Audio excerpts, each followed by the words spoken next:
United Heavy, runway 26, clear for takeoff. Clear for takeoff, runway 26, heavy bridge, United Heavy. Welcome to the Aeropedia Podcast. I'm Ashwin.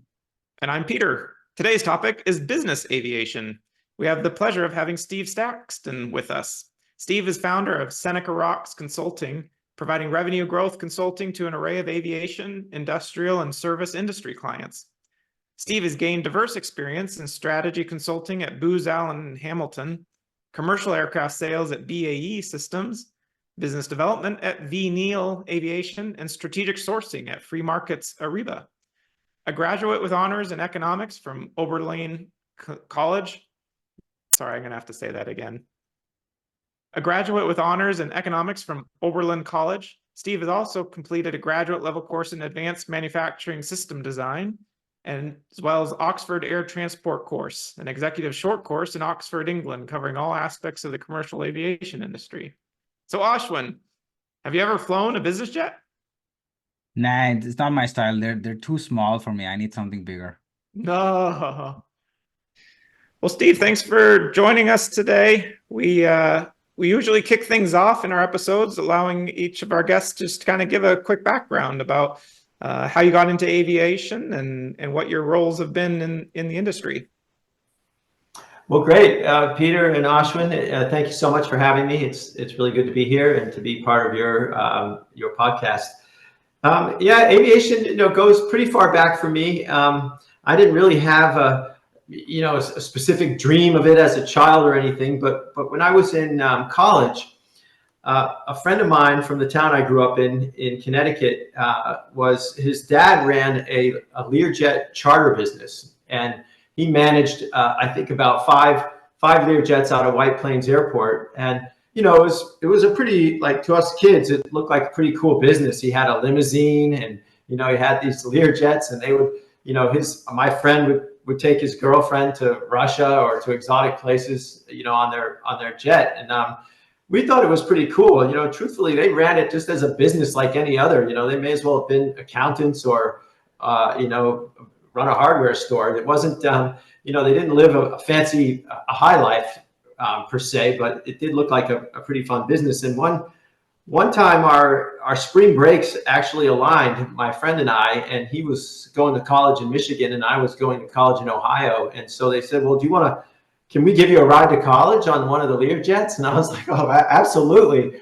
And at the time I was dating Teresa, who's been my wife for the past 38 years. And so she borrowed a car from someone at school, and I told her where, to meet me at this little airport in Ohio outside of Cleveland.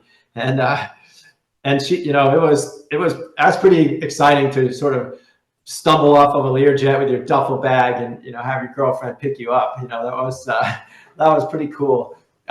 So anyway, that was kind of my first taste of it. And then as a senior in college, I did my honors thesis on the tax advantages of aircraft leasing for the airlines, and we had to do a thesis that included building an econometric model to sort of prove the relationship out. And the relationship was quite simply that if you were less profitable, you were more likely to lease, and if you were more profitable and had cash, then you were more likely to own airplanes. And so I built an economic model using data from the airlines to basically prove out that relationship. So I've sort of had a little bit of it on the mind already. I got out of college and started consulting for an economic consulting firm in Connecticut, and they work for a lot of aerospace and defense firms. At the time, Connecticut had a lot of aerospace and defense business, and my boss started to build a forecasting model for business aviation. And it was really the first one before anybody, before Honeywell or Bombardier or anybody was forecasting deliveries in that market. And he did it by doing a multi-client study, and all the OEMs provided him their data, their delivery data for the past, 10 years. And he built an econometric model to forecast next year's deliveries. So that was pretty cool. And he left the company. I took over the forecast and had to, kind of write the commentary and rerun the model. And then I ultimately left the company, and I went from that consultancy down to Washington, D.C. and joined a company called Booz Allen and Hamilton, sort of moving up the consulting food chain. And at Booz, I really was doing mostly aerospace and defense work. We were working on this kind of dates me, but we were working on the Reagan Star Wars program. And what Booz Allen was doing for the government was evaluating the different space-based weapon systems to tell them whether the X-ray laser was going to be better than the neutral particle beam, or it was really science fiction kind of stuff. But it was pretty cool. We also did some arms control work at Booz Allen, and that was pretty fascinating. But I decided, to really be a good consultant, you got to go into industry and get some battle scars. So I left Booz Allen, and I had an opportunity to join British Aerospace in their sales team. At the time, they were selling regional aircraft to the U.S. market, to the regional carriers like Northwest Airlink and United Express, American Eagle, etc. And they had the 146 jet, the Jetstream, and the ATP, which you may have never even heard of because it was not a super successful airplane. But anyway, that was exciting. I did that for 9 years, and really got to know. That was my kind of total exposure to the commercial side of the business, and really got to know how the airlines chose airplanes, and how to evaluate markets, and how to size the right airplane for the right market and the right frequencies. After British Aerospace, I joined a small charter operator, and that's kind of when I first started getting a taste for business aviation. It was based in Latrobe, Pennsylvania, and had a couple airplanes available for charter. We did interior conversions. We had a 145 certificate, so we did maintenance on airplanes, and we ran an FBO. So it was really almost like a little bit of everything in a small mom and pop type of atmosphere, which was super fun. I did that for 3 years, and for various reasons, I had an opportunity to join a growing technology company in Pittsburgh called Free Markets. It wasn't in aviation, so this is like the 6 years of my life where I step out of aviation. Free Markets was using the internet to bring buyers and suppliers together to do reverse auctions online for supply contracts. So if you were, say, Whirlpool, and you were buying, aluminum die castings for all of your plants, and you had $10 million spend in aluminum die castings, Free Markets was creating your request for quotation, sending it to suppliers all around the world, including China and India. And then we would host a live auction where the suppliers would bid against each other in a downward fashion to win that supply market. It was super successful and drove millions of dollars of savings. But what the manufacturers really loved would be if their incumbent supplier kind of went along with the bidding and for a little while, and eventually would get to their bottom line and drop out, and you could literally the next day implement 10% savings. Whereas the low cost country suppliers would typically keep bidding until you almost saw like 30% savings. And if the manufacturer was willing to take the business to China or India, they could really experience some massive savings on metal parts, machine parts, stamped parts, printed circuit boards, you name it. So that was pretty exciting. Really, that was my manufacturing education. After Free Markets is when I decided to kind of hang out my own shingle and start my consulting practice. And it's 16 years ago now. Basically, I thought I would work for kind of across industries, helping companies with growth strategy. But my aviation network kind of drew me back in, and it turned out to be almost all aviation, and at this point, business aviation. So I started working with companies like Hawker Beechcraft, Wheels Up, Global Jet Capital, AAR, Solaris, AE Industrial Partners, a private equity firm that's investing heavily in business aviation, and a couple more. So really the last 16 years have been all about helping companies in business aviation with revenue growth strategy. And that brings us to today. Wow, that's some great experience in there. Especially there's so much core business aviation experience there that I'm very excited about this chat. So Steve, just before we get down that road, right? Can you just explain for our listeners what is business aviation? How do you classify that market segment? Yeah, absolutely. So there's actually a lot of confusion around terminology. So I'm glad you asked this question. There's two broad categories in aviation. There's commercial aviation, which are the airlines basically, and what most people are used to. And then there's general aviation, which is everything else. A subset of general aviation is business aviation, which typically refers to jets and turboprops operated by businesses or high net worth individuals for their business and leisure travel. And so business aviation, kind of a subset of general aviation, and differentiated somewhat from the small kind of hobby airplanes, piston powered airplanes that are out there in the hundreds of thousands around the world. It's really just mostly focused on the jets and turboprops that serve businesses and ultra high net worth individuals. So, for example, Taylor Swift participates in business aviation. She uses a Falcon jet to fly from concert to concert, and that's a classic business aviation application.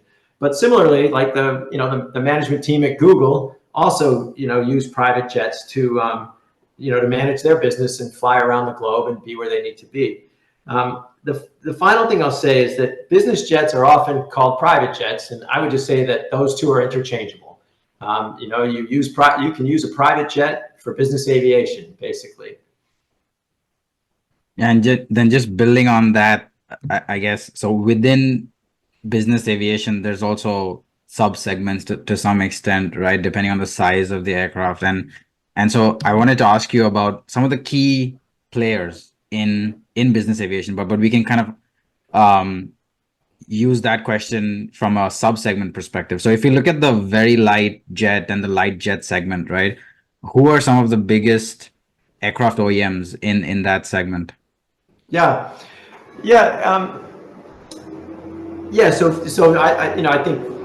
I think of this question a little differently as sort of not on an aircraft size basis, but what are the major segments? And you've hit on the first one, which are the OEMs.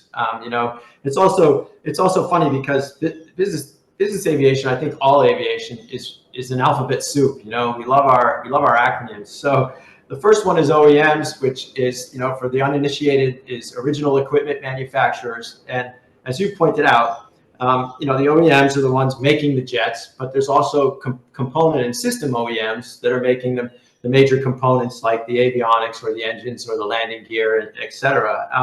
So as far as OEMs go, the major players there are, a lot of them produce across the spectrum of aircraft size. So I'll just and there aren't that many, so I'll just kind of talk about the major OEMs. The OEMs there are Gulfstream, which is a US-based subsidiary of General Dynamics, and they manufacture airplanes from the super mid-size to the large cabin and long-range size categories. There's Bombardier, which is based in Canada, and also manufactures from the super mid-size to the large cabin and long-range jet categories, and used to manufacture in sort of the light jet and mid-size jet, but has largely gotten out of that through the rundown of Learjet. Textron, it really covers a broad spectrum. Textron encompasses Cessna and Beechcraft, and manufactures airplanes literally from the smallest, Cessna 172 piston-powered 4-seat airplane, all the way up to the Cessna Longitude, which is a super mid-sized aircraft that they recently brought to market. And they're famous for the Citation jet line of aircraft, which has been probably these more than, gosh, I bet that's 8,000 to 10,000 airplanes out there in the Cessna Citation. And they also manufacture turboprops. They manufacture the Caravan, which is a turboprop that makes a really great freight airplane that Federal Express uses to reach smaller cities, and that parachute clubs also use for jumping out of airplanes. So there's Textron, and then there's Embraer, based out of Brazil, and Embraer is a relatively recent entrant into the market, but not super recent, and manufactures airplanes from the light jet Phenom through the Praetor and into some larger some larger jets that can be both private jets and commercial airliners. So they've come into the market. They've captured a huge amount of market share, continue to grow, are innovative, and bring sort of easy to maintain airplanes to the market, which is really great. There's a French company called Dassault Falcon Jet, and they're kind of a niche OEM, making basically large cabin jets pretty exclusively.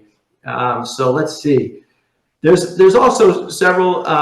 So those are kind of the big five, I would say, and then there's several other players like Honda Jet, which recently brought a light jet to market, probably 10 years ago now. And then Pilatus, which is a Swiss company that has a very successful turboprop, and has recently also brought a light jet to market. And then there's a couple other like very light jet folks like Cirrus, who started out kind of in the piston powered sort of owner operated and hobby airplane market, but has grown into the very light jet market quite successfully. Also in the U.S. So those are really the major players. There's Piper. There's a few others that are making smaller airplanes, and some other European ones. But for the most part, I think I've captured kind of the big ones. So that, to me, that encompasses kind of the OEM category. The next segment that I would talk about in business aviation are the MROs. And again, another acronym. MRO stands for maintenance, repair, and overhaul. And basically, these are the companies that maintain and repair all of the business aircraft all around the country. And the OEMs typically do their own MRO, have their own MRO businesses, and they try to retain customers at least through the first kind of 5-year warranty period after an airplane is sold. And then there's a whole bunch of independent MROs, some really big ones like Duncan Aviation, Westar Aviation, Elliott Aviation, Yingling Aviation, and Stevens. And there's probably hundreds more, or maybe let's say scores more MRO providers. And they tend to be regionally located because an airplane owner doesn't want to have to travel super far to get their airplane maintained. So they're scattered all around the country, and some are still small, relatively small mom and pops, and others are kind of getting to be a billion-dollar business, as it were, to maintain jets and turboprops. And a subset of MRO is also the specialty shops, like the exterior paint shops, and that's a real specialty role, painting the exterior of airplanes to look distinctive and to last a long time. And then there's also the interior business, where you're putting in the luxurious, luxurious cabins with the cabinetry and the leather seating and the sound systems and audiovisual systems that make up the interiors of the aircraft. So that's what I would kind of call the MRO business. And next after that are the operators, and for some reason the operators don't get an acronym. I don't know why, but so the operators come in like many flavors. So it probably makes sense to cover that a little bit. It's best to kind of think about the operators as a pyramid, and at the top of the pyramid is kind of the most expensive solution serving the smallest part of the market, and that's whole aircraft ownership.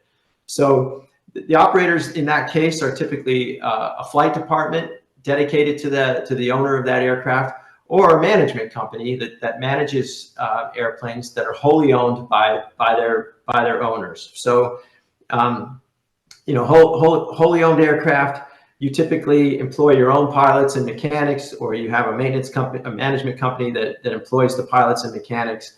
And it's really the most expensive option because you buy the airplane and you pay all of the costs. But it's also, and therefore it's kind of for the biggest companies and for the uber wealthy, again, like Taylor Swift, for instance. But the best, the biggest advantage is it's 100% your airplane and you control access to it at all times. So that's the big advantage you get from whole aircraft ownership. You're not competing with somebody else. The airplane's always available for you as long as it's not in maintenance.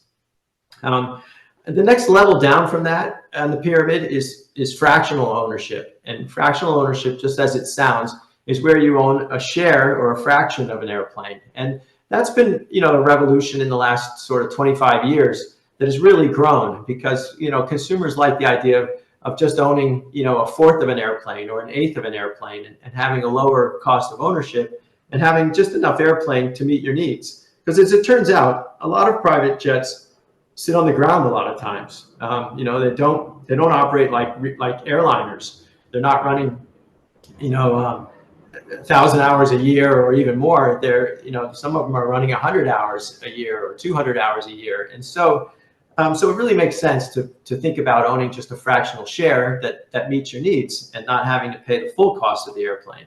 So fractional share, similar to whole ownership, there's typically going to be a company that manages that airplane for you and provides the pilots and the maintenance and all of the services related to it. But because you own a share of it, it gives you the right to pick up the phone, reserve an airplane, and have a guaranteed access for your trip. And then the next level down after fractional, and again, we're kind of also going down in cost as we go along, is what I would call card and membership programs. And the big difference here is you're not buying up the airplane. You're not owning a piece of the airplane or the whole airplane. You don't have that capital cost. Instead, you're paying typically a membership fee and then a card program, which just means you're simply pre-buying, a set number of hours for a year's usage, like a 25-hour jet card or a 50-hour jet card or a 200-hour jet card. And so those programs are also really nice because you don't own the airplane. You don't have any of the costs of operating and maintaining the aircraft. You simply buy a card that gives you, some level of guaranteed access to the airplane when you need it. So very convenient, and those programs have been very popular. Probably the best examples are Wheels Up and VistaJet, where you can buy a set number of hours on an airplane by being a member of their club. And then finally, kind of at the bottom of the pyramid is what I would call ad hoc charter. And ad hoc charter is just as it sounds. That's where you kind of consume, private aviation as you need it, and you call an operator up and see if they have an airplane available for your trip. It's typically not guaranteed because you're not the owner of the airplane, nor have you committed, have you paid up front for a certain number of hours. You're simply calling and saying, hey, we have a trip in 2 weeks. Do you guys have an airplane that's appropriate for our trip? That's available. They'll send you a quote for the cost of the trip. You'll accept the quote and you'll have that ad hoc charter. And as a subset of ad hoc charter, there's a whole community of brokers that kind of get in the middle between consumers and charter operators and try to sell ad hoc charter as well. So that's probably the next layer down in the pyramid. So that's the operator world. There's been a huge proliferation of how you can consume private aviation. It used to be you either owned an airplane or you chartered, and now there's just a lot of different models in between. And some really innovative stuff coming to market. I think the big challenge that people have been trying to solve is how to sell private aviation by the seat. And there's some solutions out there as well. The next category, the next market segment that I would talk about are, back to acronyms, the FBOs. And the FBO stands for fixed base operator. It's basically the equivalent of the airline terminal. It's the private aviation terminal. Tends to be a smaller facility, but a nice facility where you can meet your aircraft. You can wait for your aircraft to arrive or your other passengers arrive. There's typically snacks and coffee. It's also a place where pilots can, there's usually a pilot's lounge, because a lot of times pilots will fly a private jet into an airport, wait at the airport while their passengers go and have business meetings, and then have basically time to kill on their hands and time to rest. And so the FBO provides resting facilities for the pilots, as well as just pool tables and you name it, things for the pilots to do while they're waiting for the passengers to return. So FBOs, are the private jet terminal. They also sell fuel to the and other services to the aircraft owners. So they'll provide the fuel, they'll provide the catering, they'll do light maintenance if you have something minor that breaks on an airplane, and And like I said, they have coffee and bathrooms and lounges and stuff inside the facility where you can kill time as you're waiting for passengers or an aircraft. The general public doesn't really see them, but there's FBOs at pretty much every major airport. They tend to be kind of on the other side of the airfield, and you have to drive the ring road around the back to get to them. But they're typically there. And they're also, there's also usually one or two at every, small general aviation airport in the U.S. as well. And so, that's where you would meet your aircraft when you're traveling private. And then, then after those big segments, there's a whole bunch of other service providers, that serve this market. There's something called trip planning, which is arranging, all of the overflight rights and visas and paperwork that you might need to fly, across different countries. There's weather service providers who provide, all the weather data on your trip. There's safety auditors and safety software providers who help you maintain a safe operation. There's data and market intelligence providers that provide critical data on the industry and on aircraft owners and on aircraft themselves. There's aircraft financiers. There's banks and specialty financiers that do provide loans and leases for private aircraft. There's parts sellers. There's aircraft brokers and many others. Many more kind of service providers in the industry.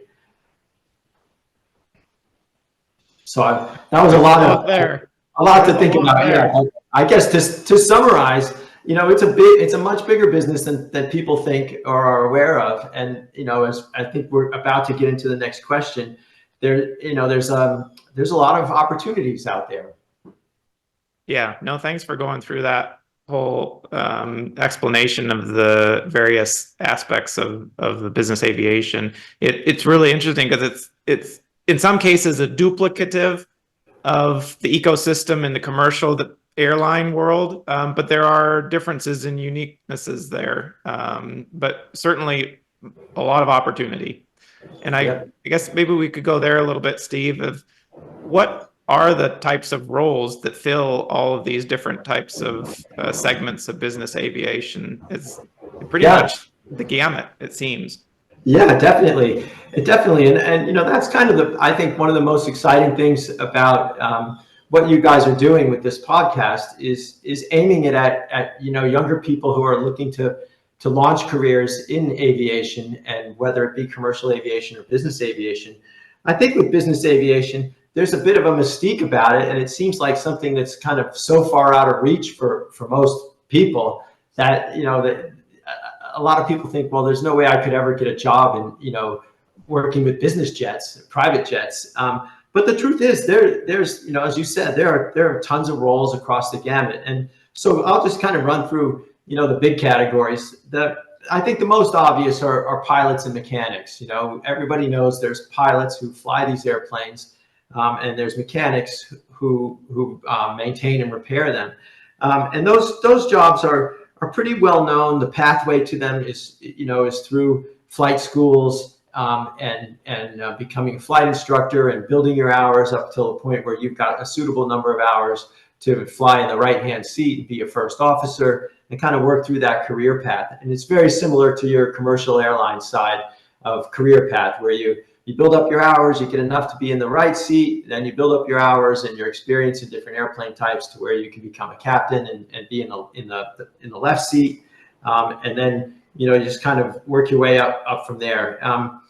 And mechanics, they're called A&P mechanics, airframe and power plant, and there are schools scattered throughout the country that offer A&P certifications, and that's another great career path. And I'll say right now that pilots and mechanics are in short supply in all of aviation, and especially in business aviation. And so salaries are way up there right now. And I've heard of super senior captains, can make upwards of $300,000 a year flying a private jet. So, and mechanics, it's not quite that that rich of a market, but mechanics, salaries are also going up because they're in short supply, and there's a lot of demand for maintaining airplanes as the fleet grows. So those are both great careers and sort of the obvious ones.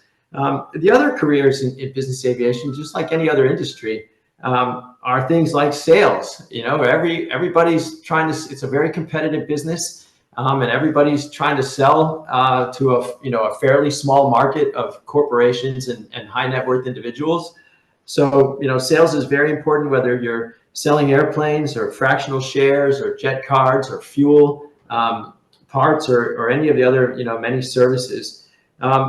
Another big area in our industry is marketing, and business aviation is, as I said, a very competitive business, and we spend a lot of money on marketing. Gulfstream and Bombardier are trying to sell $75 million jets, and so they have a big presence in the market, and there's both digital and traditional marketing and big trade shows and all kinds of really fun and fascinating things to do in marketing elements of business aviation. One of the really big areas, and that's very entry level, is customer service and relationship management. So you think about all of these private jets that are out there, a lot of them are with operators, and they're operating on behalf of members or customers, especially in the card programs or the fractional. And so there's a lot of service. Someone's from when a fractional shareholder calls NetJets and says, "Hey, I want to reserve an airplane for the day after tomorrow, and we want to go from Minneapolis to New York, and then we want to go down to West Palm Beach, and then blah blah blah." There's somebody who's got to basically take over that trip and make it their project. And so there's just thousands of customer service and relationship management folks that are arranging trips, arranging all of the details for a trip. And you can imagine there's ground transportation, there's catering, there's landing fees, there's fuel, there's all the things you're going to need along the way as you make a trip. And you've got to, and these are very demanding, kind of high end customers. So you've got to really please them. You can't sort of dial it in. Every trip has to be exquisite. And so, as you can imagine, it's a really big service opportunity, a really kind of interesting and fun challenge, and the place where there's really a lot of jobs. And companies like NetJets, who is one of the leading fractional ownership operators, have entry level career paths. They're looking to take people right out of college and put them into that customer service program. So it's a really cool place to get involved in business aviation. There's another role called charter manager. So it's similar to what I was describing, but charter manager, if you're a charter operator, you need somebody who's going to book the trips, arrange the flight crew, make all of the arrangements for cars and hotels, everything that's going to be needed for that trip. And so that's a pretty important job, the charter manager. And again, there's little room for error in those positions. And they're exciting too, because like any business, things go wrong. Things go bump in the night sometimes, and an airplane will have a mechanical failure, and you'll have a customer stranded somewhere, and you've got to really scramble and get a backup airplane and move fast, because again, these customers are very demanding. They're paying a lot of money, and they expect really great service. Another area an interesting area is aircraft handling. And this is, again, a job that, it starts at the entry level. You can get a job working, for an FBO, and basically, greeting the airplane as it arrives, making sure, understanding the needs of the passengers and the pilots as they step out of the airplane, helping them with their luggage, fueling the airplane, connecting the airplane to a power cart to start its engines, all of those, and moving the aircraft into the hangar if it's going to stay overnight. All of those activities, are very, sort of high importance activities, and you're dealing with, an asset that could be worth $75 million.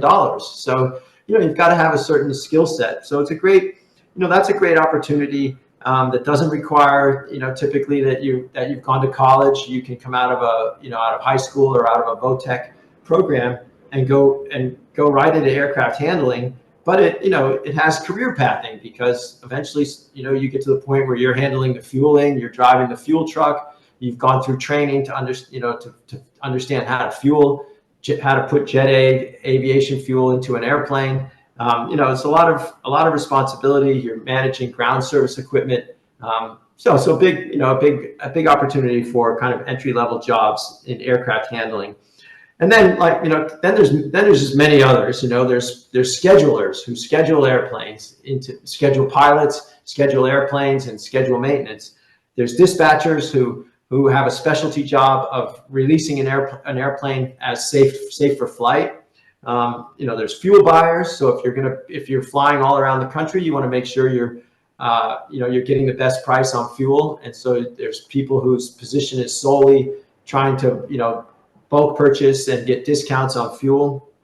And then there's the same functions that are in any business. There's accountants and lawyers and, that kind of thing. And some other interesting roles are appraisers. Airplanes are constantly being bought and sold.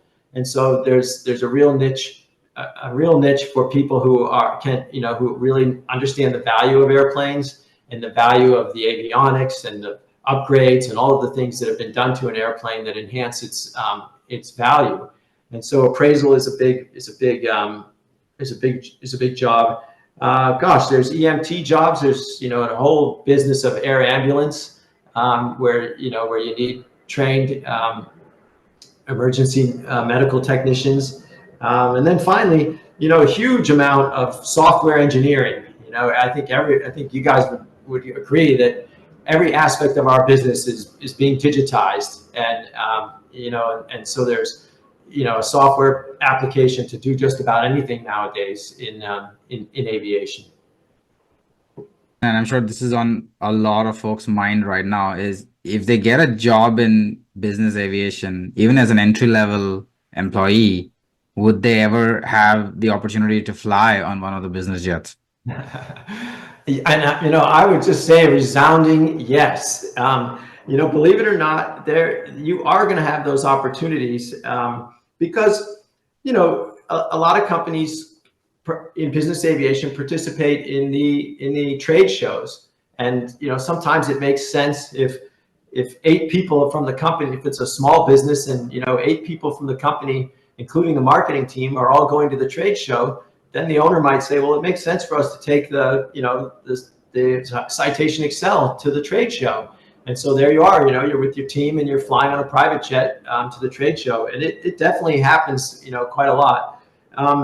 You can also, if you're involved in any kind of sales, there's often you're often demonstrating airplanes. So doing demo tours, if you're with an OEM, and like Gulfstream, they've got the G700 is brand new. They've been taking it all around the world to air shows. And so if you're part of the marketing team, then you're sitting on that airplane and you're flying from Savannah to Paris, from Paris to the Emirates, and from the Emirates to Singapore, and you're following that demo tour around.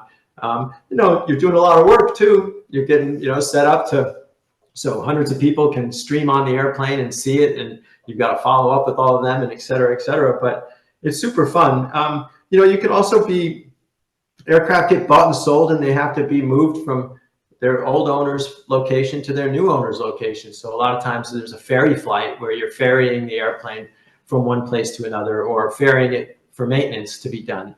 So there's incredible opportunities to fly on private jets, which is pretty fun, and it does trickle down to the entry level folks. So I would say absolutely. Are you going to be doing it every weekend and taking your friends golfing and stuff? Probably not, but you never know.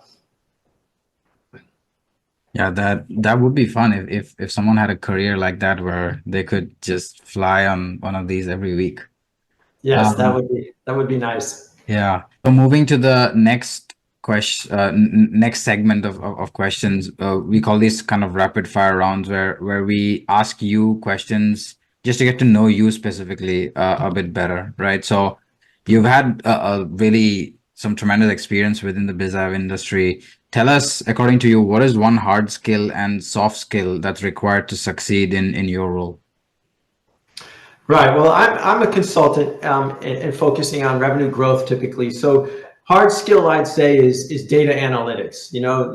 Fortunately, we're in a business that's data rich. There's just, everybody has to register their airplane. There are data sources that tell you who owns the airplane, what type of airplane it is, when they bought it, what's installed on it.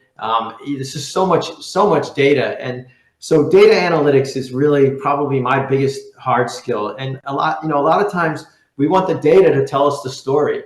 Like what does the data say? Or where should you be focused? If you're an MRO business, what types of airplanes should you be focused on? Where do all those airplanes live? Are they close to where you are? And so there's just an incredible amount of data. So I would say that's the hard skill. Soft skill, I would say for me at least, it's kind of drawing out my client. The consultants, our job really, it's not really to tell the customer what to do, to tell the client what to do. It's rather to kind of help the client see for themselves the path forward. And you're going to get a lot better buy-in if it's the client's idea rather than your idea. So I don't go into a client and say, well, you should do this, this, and this because I'm smarter than you are.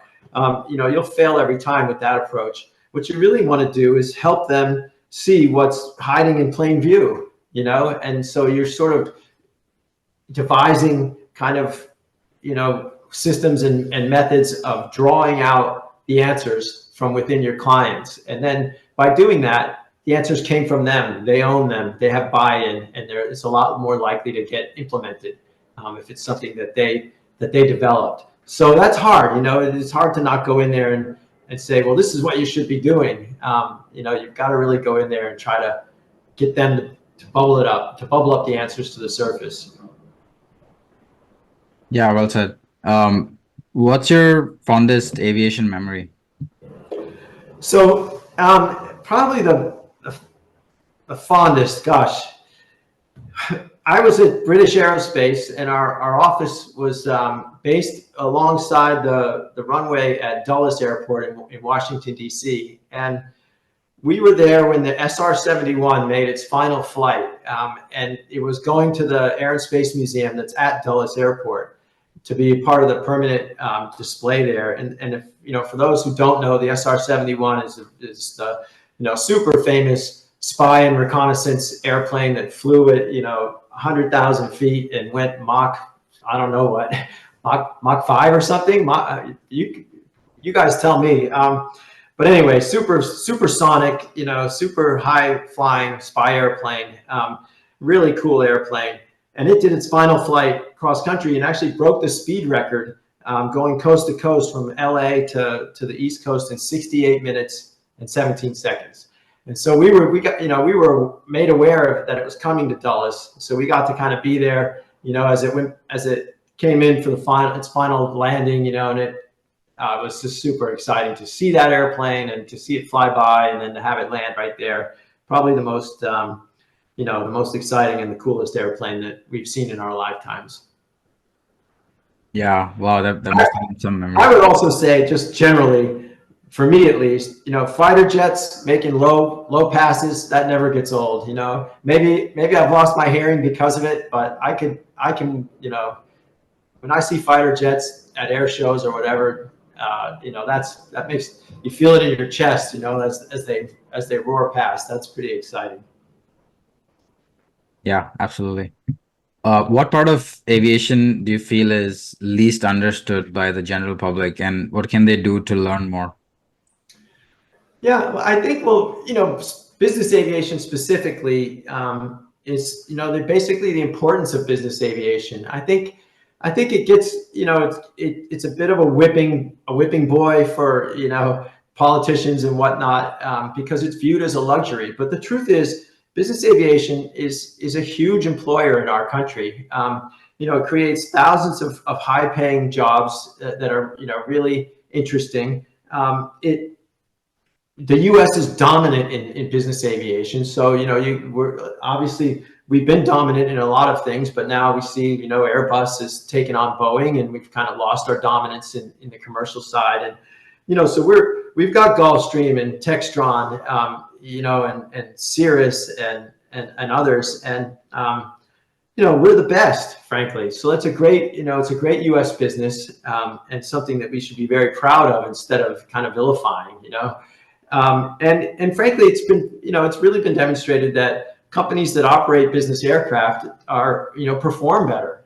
And, a business aircraft is just like any other business tool. Half the battle in business is showing up, right? And, if you can show up to some remote location and win the business because you had a business jet that could get you there, that's huge. So it's a business tool. It's why we use the term business aviation, by the way. The industry prefers it to be referred to as business aviation because it is a business tool rather than private aviation, which kind of, sounds more like just a luxury. And finally, we have a huge focus on sustainability. And I think, we're an industry that has not buried its head in the sand and said, well, too bad, yes, it's not great for the environment. Instead, we're like, yes, we get it. It is bad. Emissions are bad for the environment, and we're going to do something about it. And so, it's an industry that is taking an extremely aggressive stance towards sustainability, both in the near term by using sustainable aviation fuel, and in the long term by, frankly, completely redesigning propulsion to use, to use battery power and carbon and hybrid, propulsion sources. So, so it's an important piece of the economy. It plays a really important role. It's not all, Taylor Swift flying from concert to concert, but even that's a productive, use of her time. And it's an industry very focused on sustainability and not putting its head in the sand, with a problem that it's got, but facing that problem and innovating with solutions. It's not like you only like commercial jets or military jets, right? There's just everything in there. So yeah, that's an awesome list. It's a sign of your true aviation nerdiness, I guess, the diversity of your list. Well, Steve, another sign of your true aviation nerdiness is actually coming up. Peter, what is that going to be? Yes, indeed. This is your chance to prove your AvGeekness, if you will. We've got the trivia challenge, Steve. This is your round where we ask each of our guests to try to answer 5 questions from the depth of Peter's brain. So let's see what we came up with this time. Are you ready? Well, I'm very nervous about this portion of the podcast. I'll just say so. Don't be nervous. It's a learning experience for all of us. It's all good. Here we go. What can we do? All right, here we go. This one you might know a little bit about. So, airplane spotting is the first question. There are 2 airliner manufacturers who incorporated the clamshell or split tail cone speed brake. Can you name them, the 2 manufacturers, or specific models of airplane that have this? All right, split tail cone speed brake. I'm going to say the Fokker 100, the F100. Is that maybe? That is one, yes. That's one, yeah. The second one, split tail cone. You're going to kick yourself if you don't get this one. I'm thinking the 146. Yeah, there you go. All right. What a small world. Woo! Woo! You by the skin of your teeth on that one. Yeah, that's right. Well, okay, very nice. Nice pictures. I love it. Yes, so you can see it's very unique, these 2. It's actually the tail cone split out as the speed brake. A lot of times airplanes use spoilers on the wing for that purpose, but these 2 airplanes have that. So, yep, British Very Aerospace cool. or the Avro and then Fokker. Very good. All right. Question 2, airline alliances. Can you name 5 of the 13 current airline members of the One World Alliance? Oh gosh, no. I don't even know. I don't even know if what the major carrier of One World is in the U.S., whether that's United or American. I don't think it's Delta. One of those two is correct. Yes, so I'm going to say One World. United, One World. I'm going to say United. Oh, No, it's not. wrong path. Would have gone about American. American. Ashwin, do you care to give a shot? Yeah, so I know some of them. So let's see. So it's obviously American, and then American has the alliance with British Airways. So American, British Airways, Qantas is part of that, definitely.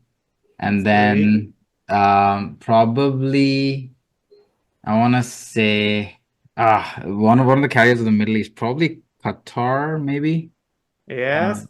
And then there has to be someone in the Asia Pacific. So JAL, I'm gonna say JAL. All right, we got 5. Yeah. Indeed. So the Ooh, main nice. one is American in Yeah. the US. Alaska is a new entrant. Then we've got here the JAL, 15. got right. Or 13, sorry. Quickly, for those that don't see it, it's Alaska, American, British Airways, Cathay Pacific, Finnair, Iberia, Japan Airlines, Malaysia Airlines, Qantas, Qatar Airways, Royal Air Maroc, Royal Jordanian, and Sri Lankan Airlines in the One World today. All right. Good question. You can see how long I've been out of commercial aviation and That's been right. running business aviation. I should have done the business aviation. That's my bad. All right, we'll go generic here on question 3, aircraft equipment. So this aerodynamic surface is positioned on the leading edge of some airplane wings and enables aircraft to operate at higher angles of attack, allowing slower takeoff and landing speeds. Can you name this surface? What are the slats? Indeed, the leading edge slats. Good answer. Phew. Both here. So some business jets do have this, I think, but then others don't. All right, question 4, IATA codes. Can you name the airport that has the code of RSW, Romeo Sierra Whiskey? Oh. RSW. No, It's not intuitive either, I'm sorry to say. Yes, I figured as much. I know I've seen it before, but I'm drawing a blank. I want to say it's in Florida, but I don't really. That's the extent of what I've got. That's very good. I'll give you partial credit for that one. That's pretty good. It is Fort Myers, Florida. There you go. Okay. Southwest Florida. One would think it would have been Roswell, New Mexico, but it's not. It's not. Fort Myers. Fort Myers. RSW, so R Southwest, I guess. All right. Maybe so. We'll have to get someone from Fort Myers to tell us what the background of that is. All right, airports. Can you name 4 of the 6 airports with commercial airline service in the Los Angeles, California metro area? Great. All right. Well, LAX is one. Yes, that's 1.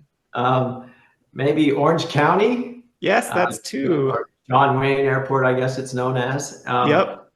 Let's see. Gosh, another place in the world I haven't spent that much time going into. I don't think Van Nuys has commercial service. That would have been correct. That's the big corporate field out there. There's something in that general neck of the woods, though, that does. Yeah. Anaheim? No. Santa Ana. That was the John Wayne. That Wayne. airport has so many names. Yeah. Maybe it should be multiple airports. John Wayne, Santa Ana, Orange County. Exactly. Well, I got three out of that for that just one airport. That's right. All right, let's see. So not Santa Ana, not John Wayne, not Orange County, not LAX, Anaheim. I don't know. I'm tapped out. I think on LA. All right, we'll give you partial credit. You got 2. So the others are Burbank, which is near Van Nuys on the north side there. Long Beach, Ontario. Yep. Then you got Long Beach, which is kind of close to Anaheim. Then you got Ontario out east, and San Bernardino even further out east. So All right. Well, this was an easy question that I should have done better on. So No, it's a good one. Well, good. You got one and some change on your trivia round. So well done, Steve. Thanks. Awesome. Wow, that was fun. Thanks a lot, Steve. So I really think that, we really went high level on this one, right? I think thanks for giving us such an awesome overview with so much breadth on the business aviation segment, right? And I think we will definitely have to have you back, and we can literally pick just one sub segment here and then go deep into that one, right? There's so much happening within business aviation, and I hope that some of the younger professionals got an idea of the importance of the segment, how they can apply for jobs, and what are the cool roles that are available. So really, thanks a lot, Steve. Yeah, my pleasure. I mean, I'll close by saying one thing that all of us can do is, all three of us is go to your local, university that offers an aviation program and ask if you can present on opportunities in aviation, because the professors would love to have us because we're from the industry. The students would enjoy the diversity and, to not hear their droning professor for one more class. And we collectively really do know where the opportunities are. And so I think, if there's one thing that we as professionals in the business can do, is to go out and, be at job fairs and go to the universities and ask if we can speak to the students and be a guest speaker and talk about opportunities in aviation. Absolutely. Well said. Yeah. Thank Well you, said. Steve. Okay. Thanks a lot, Steve. All right, guys. Thank you. I really appreciate it. Thanks for joining us this week. Send us any feedback, trivia ideas, or future topics you may have to our email at aeropedia.podcast@gmail.com. See you on the next leg of our journey. Bye for now.